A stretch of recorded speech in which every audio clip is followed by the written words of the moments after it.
Hey, it's story time! And you're just in time for a story. Today we're reading Cinderella and the Lost Mice by E.C. Llopis. One cold, snowy morning, Cinderella found a gift from her prince.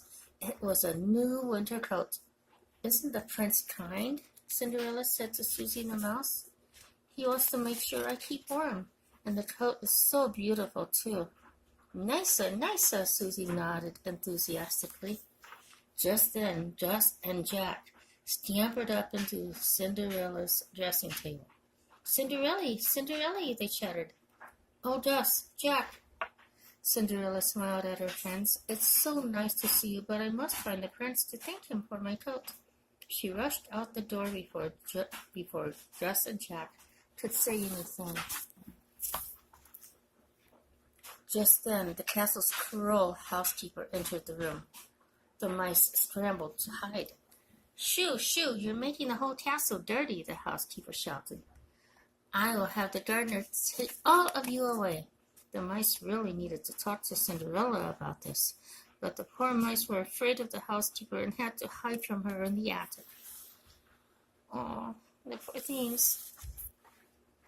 It was very cold in the attic. The mice shook and shivered. Just sighed. If only Cinderella knew what the mice were going through.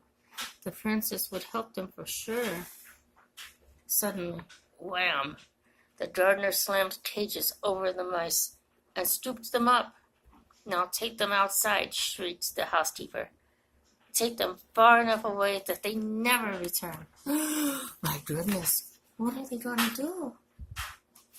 Later that day, Cinderella and the prince returned from a ride through the countryside.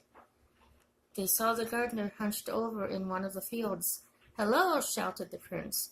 "It's too cold to be working outside." But the gardener didn't respond. At the stables, the prince asked, "Do you think the gardener was acting strange?" "Perhaps he was distracted," Cinderella replied thoughtfully. "It must be hard to do much gardening when the ground is frozen."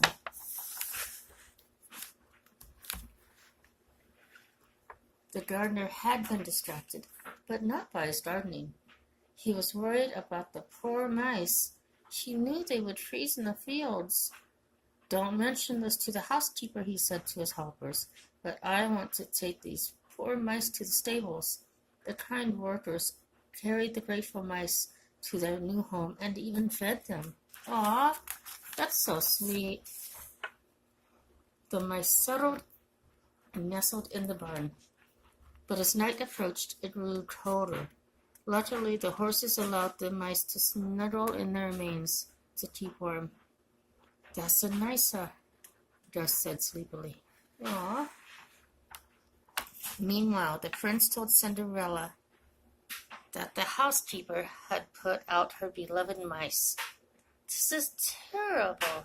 They'll freeze," Cinderella cried. "Don't worry, my dear," the prince replied. "The mice have found a new friend." Yay! The prince led Cinderella to the stables, where they found the gardener and thanked him. Then Cinderella woke the mice, who were still snuggled comfortably in the horses' manes. "Cinderella, Cinderella," the mice shouted happily. A few nights later, there was a grand ball, and the gardener was the guest of honor. The mice celebrated with a banquet of their own.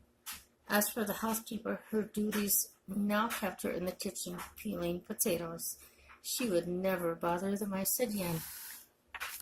The end. Well, I hope you enjoyed the story. It was a fun one, wasn't it? Don't forget to visit your local library. And also give this video a thumbs up, share, and subscribe. Thank you, and I'll see you in the next video, okay? Bye-bye.